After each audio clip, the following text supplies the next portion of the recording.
Some call it funny money. Counterfeit money, fake money. Counterfeit money. Bogus bills. Counterfeit money. Counterfeit money. Fake bills. Counterfeit money. Counterfeit. Counterfeit cash. Counterfeit cash. Bogus bills. Fake $20 bills. You are the master counterfeiter of this decade. I am. This guy right here, His name is Frank Barassa. he printed over 250 million in fake cash, the perfect 20 that no one could detect, and he walked away a free man after only serving 6 weeks in jail.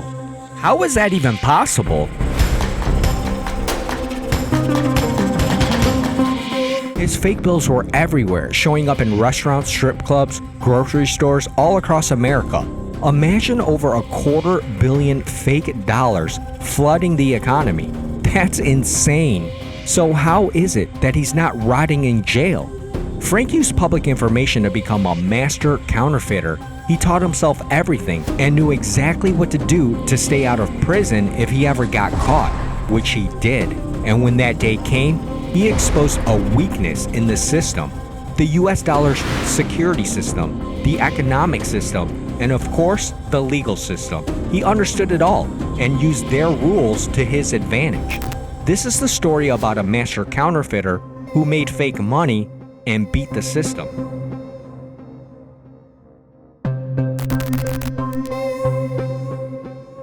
Frank Barassa is Canadian but wanted to copy the American currency because it's accepted everywhere. He decided on the $20 note because everyone used it. It was less suspicious than a 50 or 100. It was even more low-key than a $10 bill, because back then, the security features on a 20 weren't really that great and hadn't been updated in a really long time.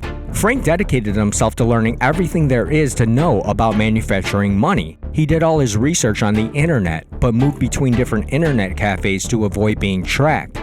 He found a wealth of information on a bunch of different government websites, the most helpful ones being the US Treasury Department and the Secret Service. The United States Secret Service was formed during the Civil War in response to the rising counterfeit currency that was being printed by the Confederate Army and distributed in the North. The security features on America's currency is available for anyone to see. It's public information because it helps your everyday cashier, bartender, or server know how to spot a counterfeit bill. But for Frank, this was how he got his master's in counterfeiting. His research led him to the one company responsible for printing America's paper money, the Bureau of Engraving and Printing. The Bureau of Engraving and Printing designs and produces many different security products for the U.S. government. Most notable is paper currency for the Federal Reserve, the central bank of the U.S. However, they don't produce coins. All coins are produced separately by the United States Mint. Frank couldn't believe what he found: a step-by-step on how to print money right on their website. His biggest challenge, though, was how he was going to perfect the feel of the paper. I'd say 75% of the security of the currency is the paper itself. By far the trickiest part of it. Most difficult feature to reproduce on the banknote is the feel. The feel. Most complicated thing is the crispiness of the bill. All of it is all in the papers. Because of its composition and its strength, it has a certain feel. Feel right, because if it doesn't, you're screwed. Out in circulation, people become very accustomed to the feel. Everyone knows the feel because everyone is used to handling them every day. Counterfeits that are detected in circulation are detected because of the feel. All United States paper currency is made with a blend of wood pulp and a 25% linen, 75% cotton blend. This specific blend makes the texture and feel of a US note unique. During this stage of the process, security threads and watermarks are also embedded in the paper. Watermarks that are printed into the paper itself. A process that's developed when the paper stock is made and it's embedded into the fibers. It's not a print, it's actually an imprint into the paper itself. Frank found suppliers in China and Europe on the internet. He spent about $300,000 on equipment, software, and other materials you would find in a professional print shop.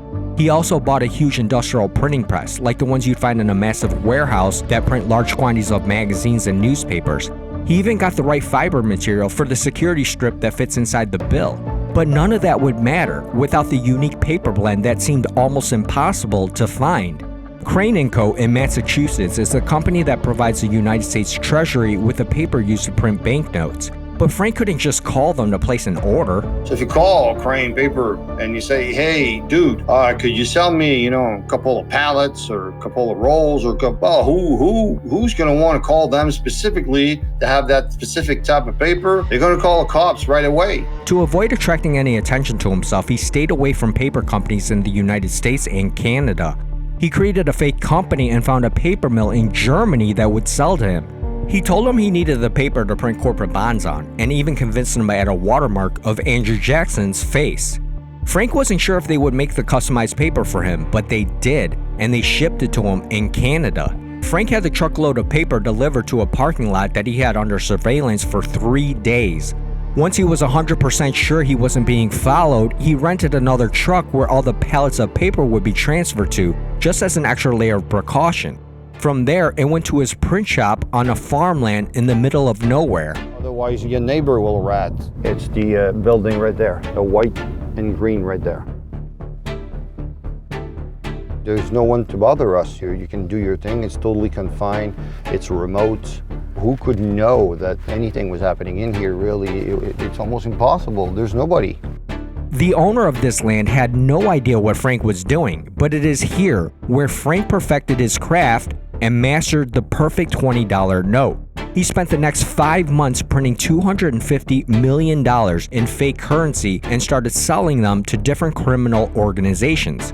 At first, his customers wanted to test his counterfeits, so they placed small orders of fakes that were around $100,000. Then they were placing orders for $250,000 and up to $500,000. At some point, though, they realized that no one could detect his counterfeits, so they placed orders for $1 million at a time.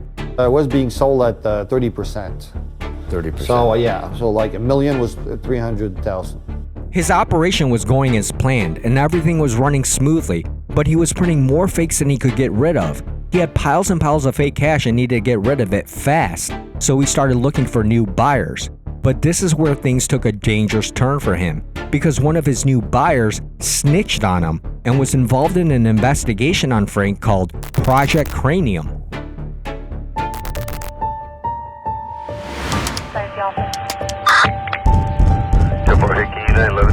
Frank wakes up to loud shouting and pounding on his girlfriend's door. It was the Canadian police and the US Secret Service. They raided his girlfriend's home. Some fake bills were laying around and a couple pieces of equipment were found. But according to Frank, his girlfriend was innocent and had no idea about his operation. Frank's lawyer argued that the search warrant used to raid his girlfriend's home was illegal, so Frank was released on a $10,000 bail bond a few weeks after his arrest. Frank was facing the possibility of being extradited to the United States, but he avoided it because he knew the risk he was taking from the start and planned for it. You see, Frank thought this through. He had a stash no one knew about. He told his lawyer he had $200 million in fake cash that the police never found, and more importantly, he knew his fakes were super high quality. Lots of shopkeepers count on these anti-counterfeit pens to detect fakes. A slash or an X will produce a dark black line. This is a genuine that's in there. But as Canadian Mounted Police investigators Tasha Adams and Dan Michaud showed us, Barrasa's 20s easily passed that pen test. So it stays fairly light. Right. And if it was counterfeit, it would usually go black. He knew authorities wouldn't want such a large amount of fakes flooding the economy, especially ones that could pass all the security features. An amount like that could really do some damage to the economy. This was Frank's leverage, and his lawyer used it to negotiate. Authorities agreed to drop most of his charges as long as Frank showed them where the $200 million was stashed. My guy left the key ring to the truck behind a specific tree in a little wooded area. And so I went to the court with them following me, and I stopped, I grabbed the key ring, and then I headed on to court. And then once I got there, I gave the key ring to my lawyer. I said, here it is, all of it, as promised. I gave them 200 million in fake currency that I had left, plus a printing press that they wanted. So I gave that away in exchange for they would remove any accusation against me for counterfeiting. Frank ended up paying a small fine of 1,350 Canadian dollars for some drugs they found during the raid. And after only spending a total of 6 weeks in prison, he is a free man. Frank's story isn't just about a master counterfeiter. He exposed a vulnerability in how the government protects currency. He used that system to break the law and also used it to break free from the law. It's all really ironic because Frank is a consultant now helping governments and large companies fight all types of counterfeiting. And judging from the amount of paper that was sold to him from the paper mill, it's more than likely that he really did print at least 250 million, if not more. So if he only gave authorities 200 million, then it's totally possible that there are more of his fakes out there. Still, 200 million is an insane amount of money to counterfeit, but it's not as crazy as faking $1 billion, which is totally possible in today's digital world. In fact, it's not only possible, but a big tech giant like Microsoft can even get tricked. Yeah, they got ripped off for millions of dollars by this fake AI company. You can check that video out right now. Just click it here and watch it now, or look for the link down below.